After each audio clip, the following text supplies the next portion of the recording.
অযোধ্যায় স্থাপিত হচ্ছে রাম মন্দির, তাকে কেন্দ্র করে আগরতলা দুর্গাবাড়িতে হচ্ছে রামের পুজো ও বিশাল যজ্ঞানুষ্ঠান।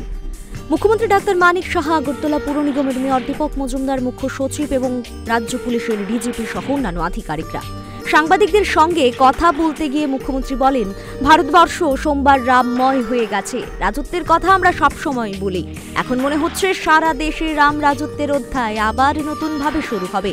রাম রাজত্বের কথা যখন স্মরণ করি তখনই সুশাসনের কথা মনে হয়। সমস্ত মানুষের জন্য মোদিই পারেন সুশাসন দিতে। আমরা আজকের এই দিনটির জন্য অপেক্ষা করছিলাম এবং মাননীয় প্রধানমন্ত্রীজি নরেন্দ্র মোদীজির যেভাবে রাম মন্দির প্রতিষ্ঠা করেছে, সেই জায়গায় আজকের দিনে এখানে রামলালা ওনার প্রাণ প্রতিষ্ঠা করবে এবং সারা ভারতবর্ষ আজকে রামময় হয়ে গেছে। সব জায়গায় আমরা জানি যে রাম রাজত্বের কথা আমরা সবসময় বলি, তো আজকে মনে হচ্ছে সারা ভারতবর্ষ রাম রাজত্বের যে অধ্যায় আবার নতুনভাবে শুরু হবে।